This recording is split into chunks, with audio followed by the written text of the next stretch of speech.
welcome to Something Witchy, a Sabrina the Teenage Witch rewatch podcast. I'm Lara Cotter. And I'm Sky Orchard. And we have an episode for you today. I'm not quite sure how Sky's going to feel about. You'll have to wait and see.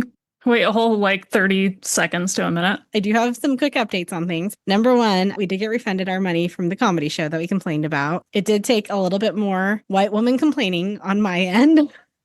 They did get us their full refund. So yay us, there's a win. And then we've just had a lot of people reaching out on social media lately, which has been nice. I've been doing a lot of polls lately on Instagram about the things we talk about in our little discussion. I put in do you prefer a real or fake Christmas tree? And people weighed in on that. And somebody actually sent me a message and was like, I like the fake tree because then I can put it up earlier and take it down longer to give myself more dopamine by having my decorations up longer. And I was like, that's a fair point. And then they said, also, did you ever read The Fir Tree by Hans Christian Andersen? And I'd never heard of that. Had you ever heard of that, Sky? Mm-mm. So I was like, no, what's it about? And they said, it's about a tree who desperately wants to be a Christmas tree. And then once all the ornaments are on him, they are heavy and hot and he feels scared. And then he dries up and they throw him on the side of the road and the tree is so sad. Oh, gosh. And I think I found my next holiday reading assignment. Have I ever told you about Eugene the Sardine? No. I'm pretty sure that's the name of it. It was one of my favorites growing up, not gonna lie. Okay. It's this little fish that all he wants in life is to become a sardine. So he gets caught. You go through the sardine making process with him, and he becomes a little sardine, and I think he's eaten at the end. That's the book. Is he actually a sardine to begin with, or is he a clownfish, or a completely different type of fish, or I think he's a proper herring that could be a sardine, but yeah, that's his aspiration in life. Wow. And he does it, but the Hans Christian Andersen reminds me of Eugene the Sardine. I need to correct myself and call myself out. It is Arlene the Sardine. Oh, okay. Not Eugene. They rhyme, so yeah. Close enough, but her dream is to just become a little sardine. You know what? Sometimes it's good to have attainable dreams. We all can become sardines, like Arlene. Oh, man. Well, my question of the week, I'm doing it for selfish purposes because it's going to allow me to talk about my appliance saga more. What is an adult thing you did this week that you didn't really like doing necessarily, but it's something you had to do it because you had to be an adult and do the thing and make sure it got done? Does existing count? Okay, I'm looking for something a little bit more than that. I finally made it down to Salt Lake with the river for the vet, and she was offended. You drive all the way to Salt Lake City for your vet? I do for River just because she did have the 2 times she went into acute kidney failure. And so they have her records and they know her. And I did schedule actually Peggy today because I have been bad. And so, but I'm taking her to Roy. Yeah. Because she gets car sick and I'm not doing that drive. Mabel goes on Friday, I think. Oh, this is a PSA for taking your animals to the vet. Schedule your checkups. Mabel doesn't do anything. She doesn't go anywhere. The vet's probably going to be like, well, she's 9 pounds and I'd really like her to be 8 pounds. He told me last year again. But I'm just going to be like, you know what? It's fine. She's not obesely overweight. She's fine. Did he pull out the chart and show her where she is on the cat obesity chart? She's on the a little bit fluffy side. She's fine. Oh, I froze, you froze, somebody froze. I think I was just drinking tea and you thought I froze. Well, you were very still drinking tea. It's very hot. My only goal is to not spill tea on myself, because then it'd be even worse. You were exceptionally still drinking that tea. Kudos to you. I don't think I've ever been that still in my life. Do it again. Yeah, it looks like you froze. You're just very still. Like a ninja. Tea ninja. Okay, tell us about appliances. Okay, so my adult thing I actually did it today. The washing machine still isn't fixed. Oh no. I had to put in a claim to my home warranty company and be like, hey, I actually need somebody to come out and look at this because my dad told me what to say and what was wrong with it. And they're like, yeah, we cover that. Because at first they were like, no, we don't cover knobs. And that's why I was going to do it on my own. So I put in the claim like early last week and they were like, yeah, that claim's approved. And I just haven't heard from anybody to come out and look at it. I think I emailed them on Friday. I was like, hey, can I get an update on this? And they're like, oh yeah, there's a company that accepted it and they should be calling to schedule you. And I'm like, when? Because I'm going to follow up again Monday if I don't hear. And then I'll be like, can I just reach out to them? But also, I don't necessarily want to work with this company if they're not reaching out to me. That's not my adult thing. My adult thing is, so the same night that we went to the comedy show and I was saying that I was like in a really bad mood because stuff kept happening. One of the things that happened is I opened up my refrigerator and there was a bunch of water on the top shelf of my refrigerator. And I took a picture of it and sent it to my dad and was like, WTF? And he's like, I don't know. Let me look into it. And so then he was like, oh, you have an ice blockage in your freezer drain, probably. And so he sent me a list of things like, this is what you need to do to fix it. And it was like, you need to take off this back panel and then you need to find some coils and then you need to use a hair dryer to melt the ice. And then you need to take a turkey baster and shove hot water down the hole. That sends to me like that Saturday night or that Sunday. And I was just like, I can't handle the thought of doing this. And so today I took everything out of my freezer. There was a ton of ice on the bottom of my freezer, first of all, because it's been apparently flooding. So I had to like hair dry all the ice and like pick all the ice out. And then I was like looking at the back panel and I have a tiny little toolkit that my dad bought me, I think when I went to college. And I was looking at the screws and I'm like, it's not like a screw, like it's not the Phillips or flathead type screw. It's like a bolt. And I was like, I have nothing that will undo these. But then I found out that my screwdriver, which has interchangeable heads, you can actually like just stick it straight on the screw without anything in it. And it works. I think it's called a ratchet. Does that sound right? Yes. Okay. So I got the screws off. They were super rusty. I got the panel off and then I had to do it again for another panel and I'd take the ice maker off and I got it all off and I hair dried the ice out and I didn't have a turkey baster. So I took a syringe I have for cough medicine and was syringing hot water down the hole and I got all the ice out and it works. I put everything back together appropriately. Now, fingers crossed, there's no more flooding in my freezer. So I fixed an appliance. Maybe. Really proud of you and a little shocked, but proud as well. And like I was texting my dad, like I showed him the screws at first, took a picture. I was like, I don't have anything to take these off. And he wasn't responding. And I was like, okay, Laura, we're gonna look for a solution here. And like I had 90s millennial music on in the background. And like as soon as I got the last piece all put back together, Shania Twain's Man, I Feel Like a Woman came on. And I was like, yeah, that's right. Wow. What an adventure for you. Next week, there'll probably be another appliance update when hopefully my washing machine gets looked down. Fingers crossed. I like to come with sagas I like to provide a storyline to the podcast. First, it was the DVD saga, and now it's the appliance saga. Just letting people live vicariously through your sagas. We got to have continuity. We got to have a storyline. Now people will have to tune in to see how it ends. Ooh, smart. This is season 2, episode 13, Little Big Kraft, which the Sabrina wiki claimed that the title is based on the Battle of Little Bighorn. I feel like that's a stretch. Is this like self-contributions wiki? Yeah, I think that's a bit of a stretch to say that, but okay. Our TV guide description is very long this time. When Sabrina feels that Kraft is too uptight, she makes a potion that makes him act younger, hoping he will loosen up. She puts it in his iced tea and it works. But she doesn't know that when she mixes the potion with caffeine, the container it's in retains the potion. So he continues to place his iced tea, and as he drinks it, he drinks more of the potion, and as a result, he gets younger and ends up acting like a child. And as a result, the school goes to hell because Kraft was responsible for keeping the school in order. They used the word hell? They did. And I edited out a grammatical error, and I didn't edit out some of the other ones, so I don't know who wrote this TV guide description. Phoning it in that day. That had a very long run-on sentence in there, too.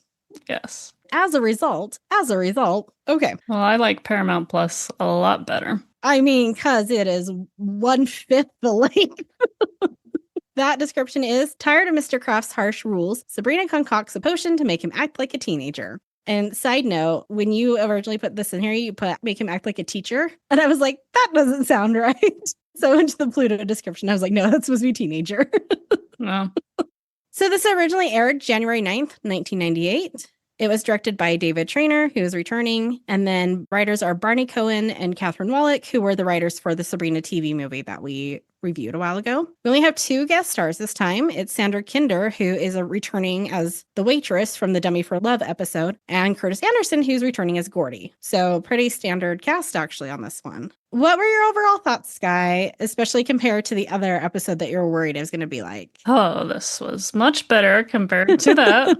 I will take this 1,000 times over that. Inspired me to try some tea this evening to see if that will kick whatever is ailing me. If it's not the tuberculosis, see if the mesothelioma. The mesothelioma. See if it will heal me with some hot liquid affecting my sinuses, hopefully. So we shall see. But yeah, it was a fun little jaunt. I think it could have justified some ska music in the background on the soundtrack. Also, very quick scenes again. I think that's just the nature of Sabrina, is quick scenes. At least I think it's going to be for the next season or 2. Yeah, season 2. You're the quick scene. We also got like another montage in this one. So it is the season of the montages.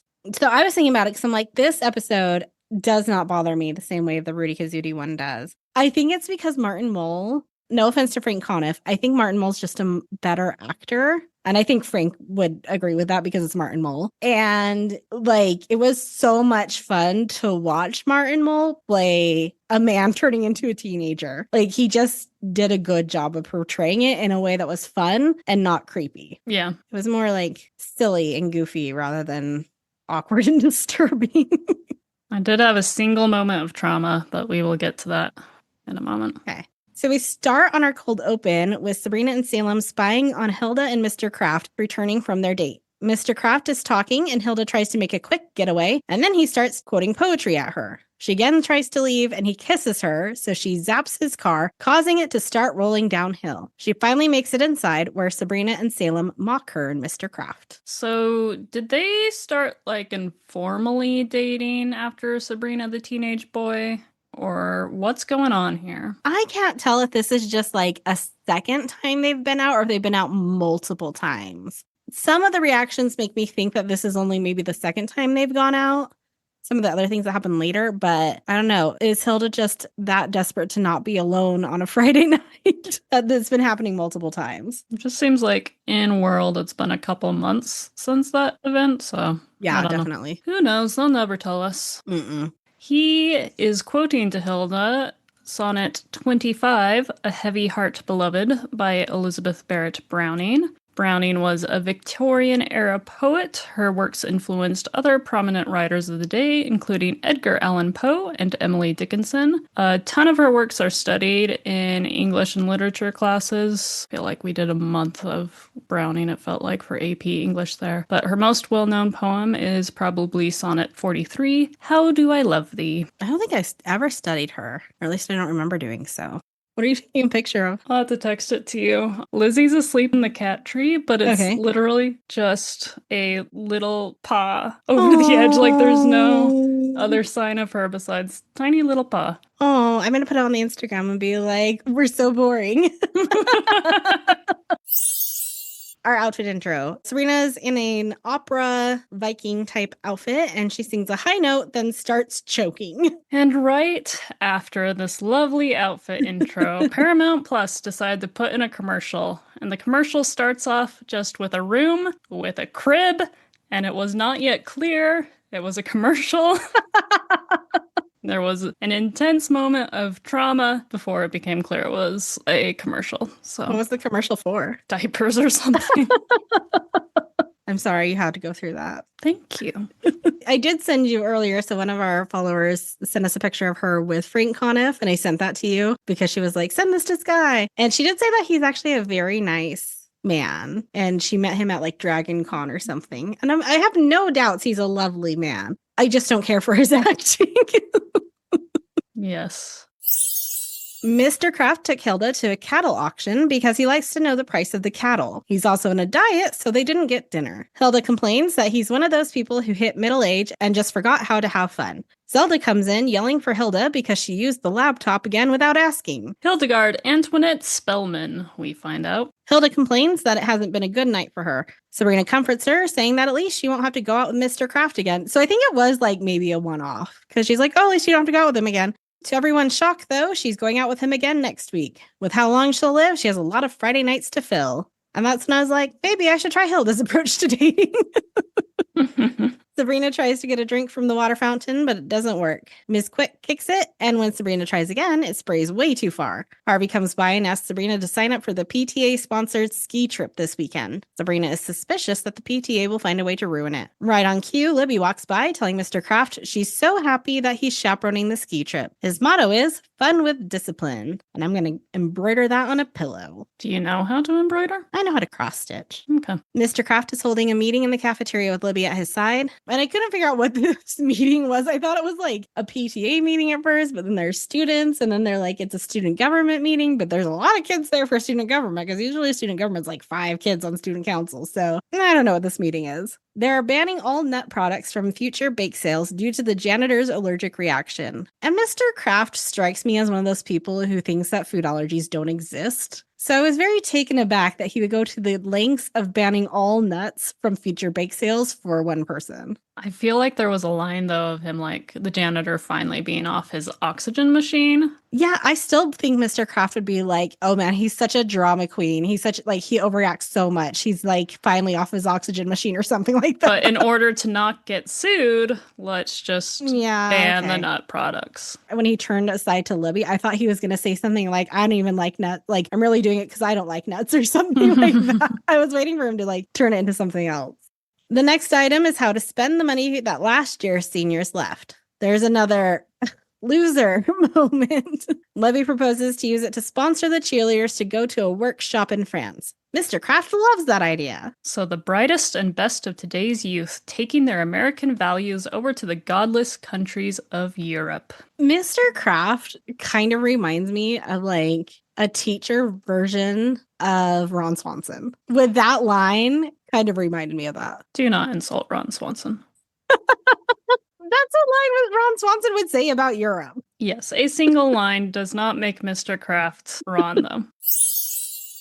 Gordy proposes that they get a drinking fountain that works. They put it to a vote, and everybody votes for the drinking fountain, but Mr. Kraft gives the money to the cheerleaders anyway. Sabrina stands up to object. Mr. Kraft used his veto to overrule the vote. Sabrina thought this was supposed to be democratic. Mr. Kraft thinks their forefathers would have wanted the cheerleaders to see Paris and Brussels on the weekend, adds Libby. Have we seen previous episodes where Libby and Mr. Kraft are so buddy-buddy? Not to this extent, but we've definitely seen where she's like sucked up to him and that he's favored her before. This is the start of where we see them really like getting in cahoots with each other. It's an interesting development. Yeah, it's just going to get more so from here on out.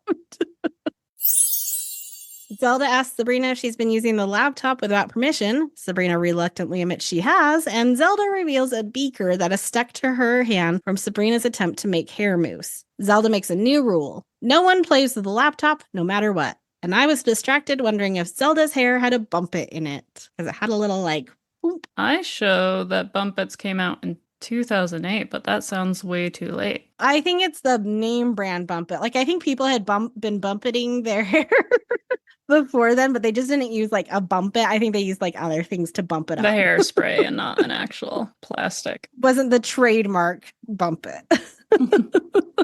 Bump it. Twist it. Pull it. Bop it. Bop it. Don't they say bump at some point? No, it's bop, twist, pull. That's the original one is 3. There's another one that has 4, and I can't remember. Yeah, there's the little zoink. Flick it? Don't worry. I'm going to make a bop it and rename it the bump it and do all these better names. And you can put it in your hair?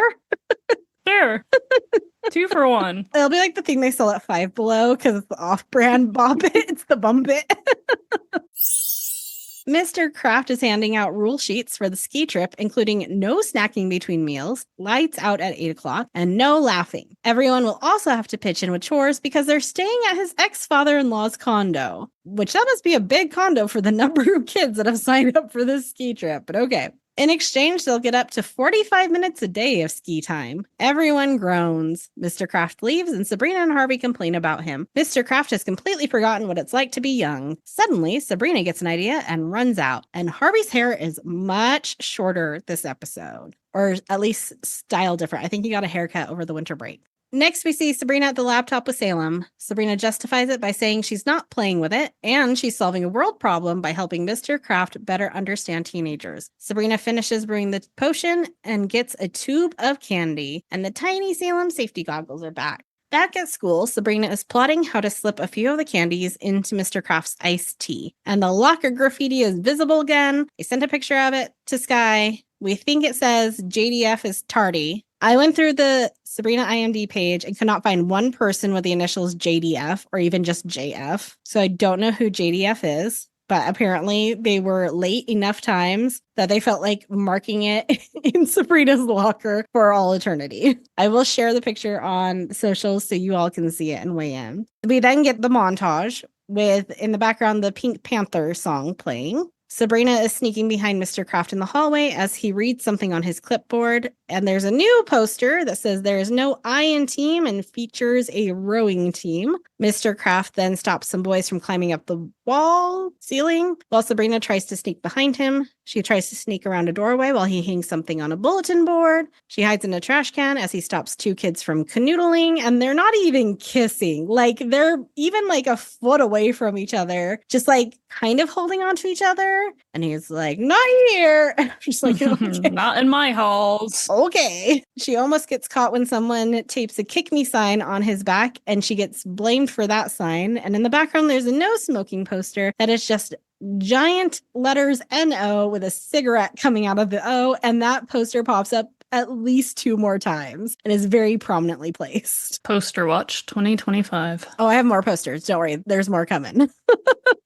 Mr. Kraft pulls Sabrina into his office and asks why she's been following him around. She blames it on his cologne and says she wants to buy some for her friend, Harvey. Very clearly says her friend, not boyfriend. So it was just 2 friends kissing on the holidays. Don't blame me when I go around making out with everybody at Christmas this year, because apparently that's what you do.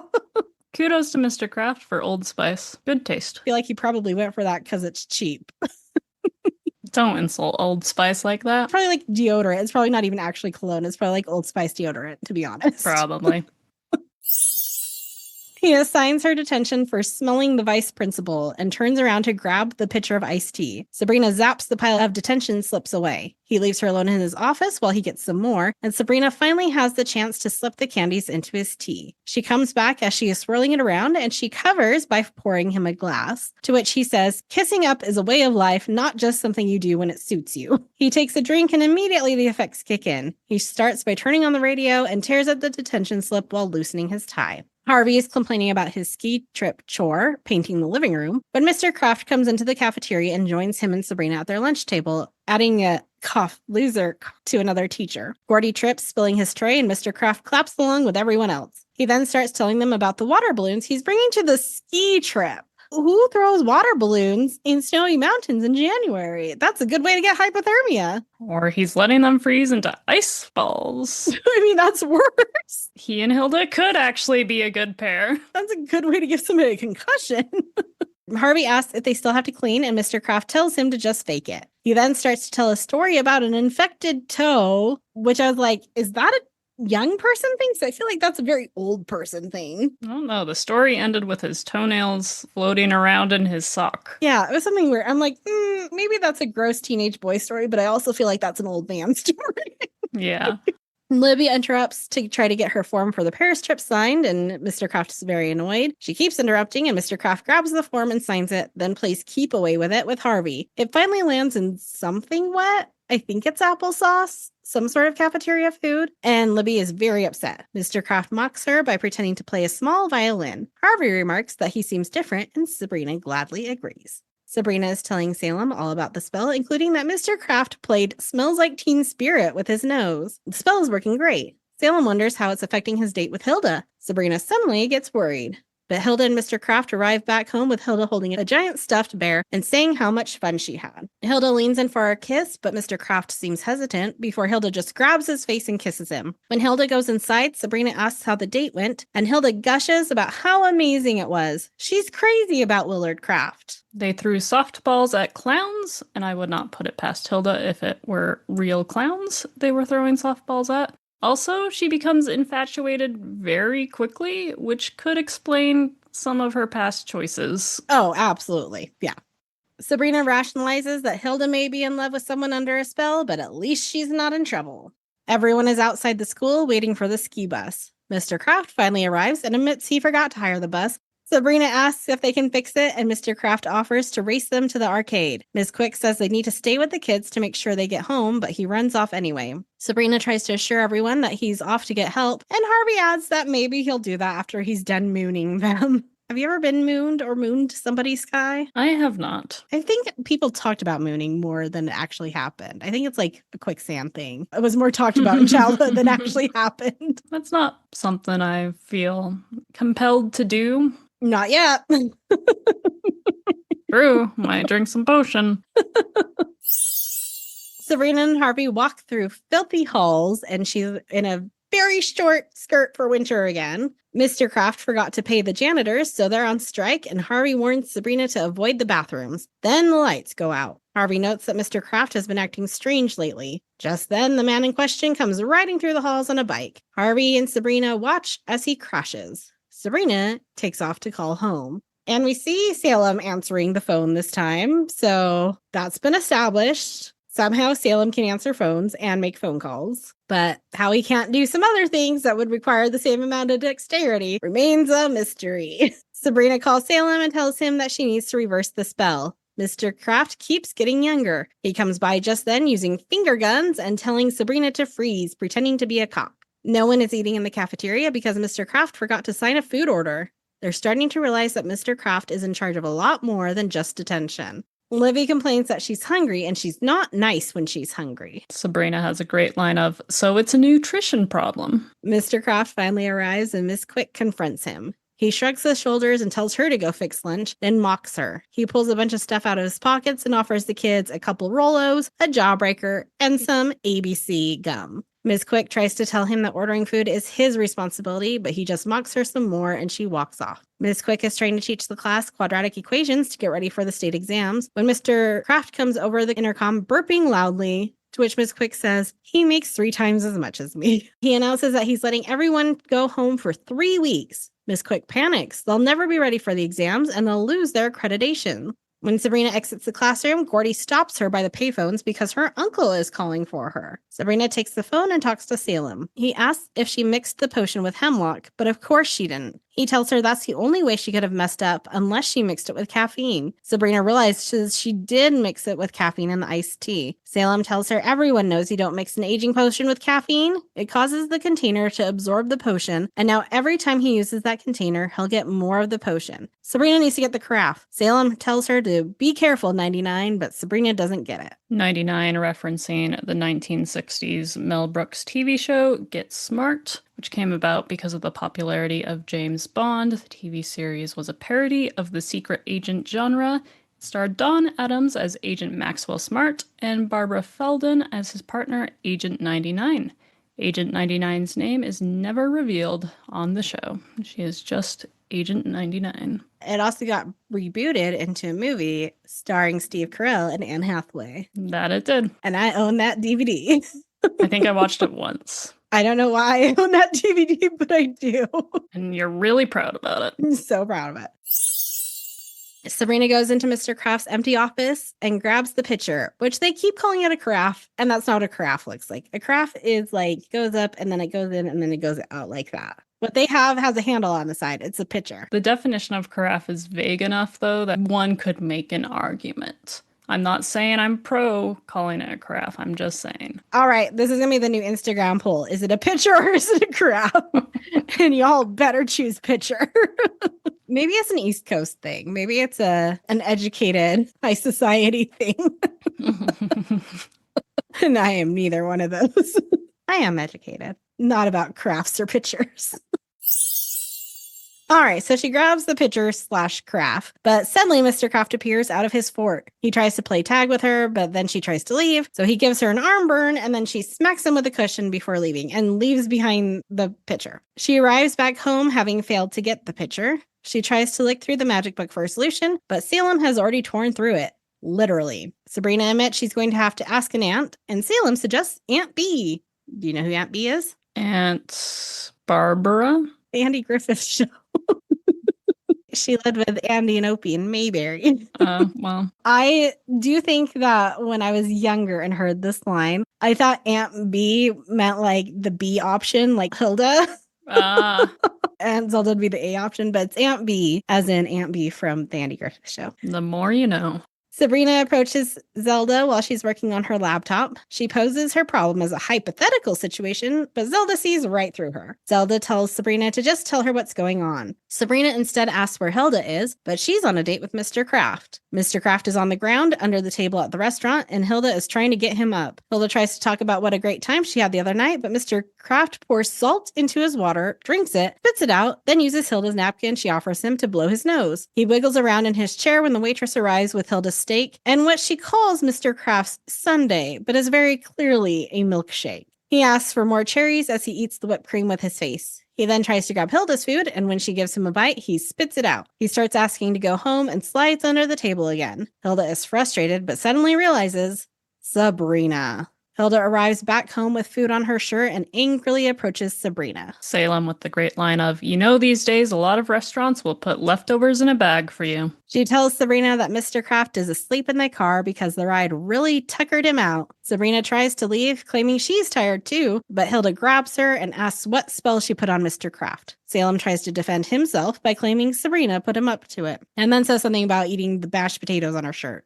The scene flips to Zelda brewing something at the laptop while Hilda and Sabrina watch. She's making an anti-youth potion. The ingredients of which is 1 part prune juice, 1 part Miami Beach tap water, and just a pinch of Buddy Ebsen salt. Do you know who Buddy Ebsen is? Yes, he was playing the Tin Man in Wizard of Oz, and the makeup made him very sick to the point where he had to be in an iron lung for a little bit. Oh. He was also on Beverly Hillbillies, which we've referenced on this show. They go into the living room where Mr. Kraft is watching cartoons. Sabrina is going to give him the medicine.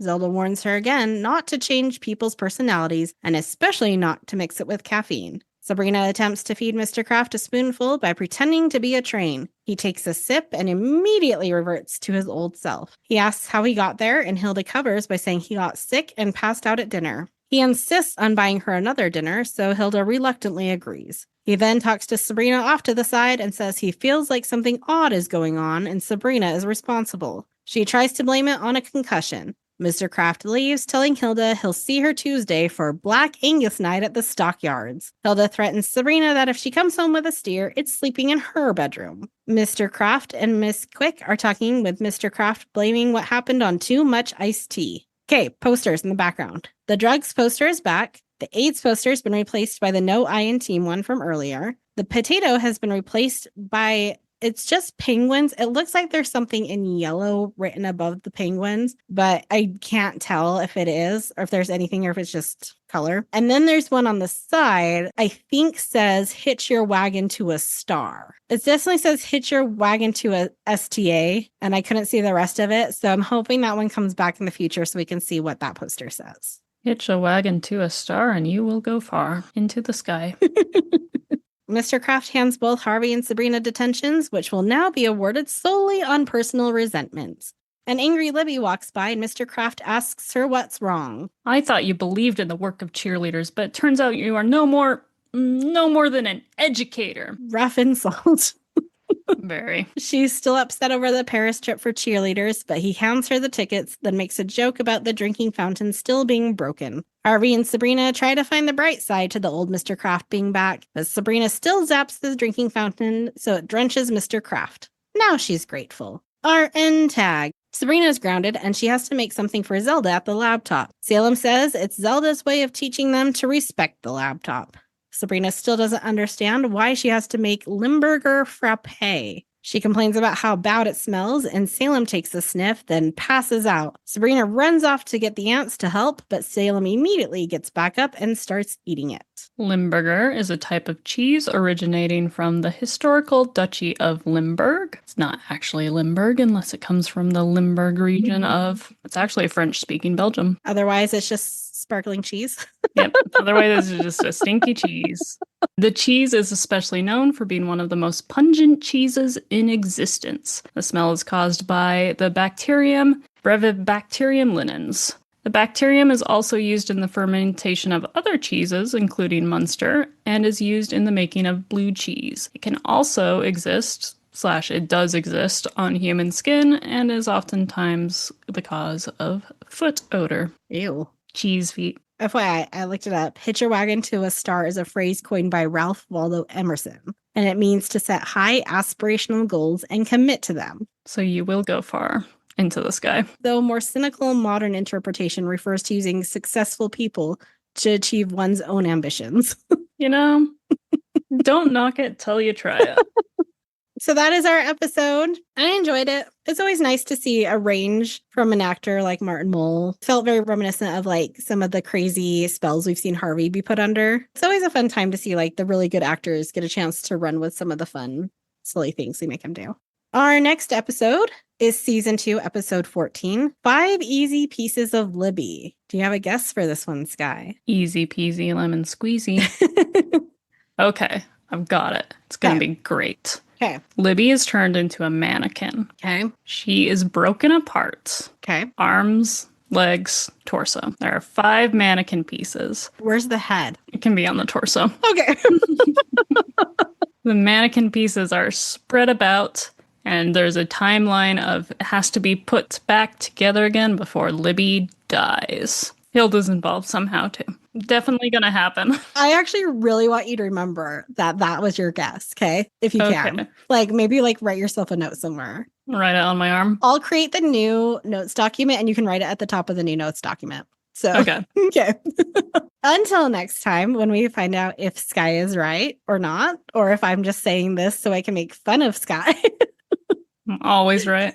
Well, you're right if you do the really vague description that we had a couple episodes ago, where it's like, Sabrina uses a spell, it goes awry, she has to learn a lesson. That was literally the TV guide description. I was taking notes. I know. I think it was like TV Guide and Paramount were both really vague, that one. Anyway, so until next time, you can like, share, rate, and subscribe to this podcast. You can email us at somethingwitchypod@gmail.com. You can follow us on Instagram at somethingwitchypod, and we're having a party over there, so you should definitely join us. And you can follow us on TikTok at something.witchy.pod. Could not find candy corns the other day. What? But they are coming, I'm sure. Your Reese's pumpkin shapes are out there, though, at least at Smith's. But I've already got my idea for the candy corn plus MSG video, how I'll have controls and how I'll test it, as well as my controls for asparagus and ketchup. So those videos to come soon, but only if you follow us. Until next time. Stay magical.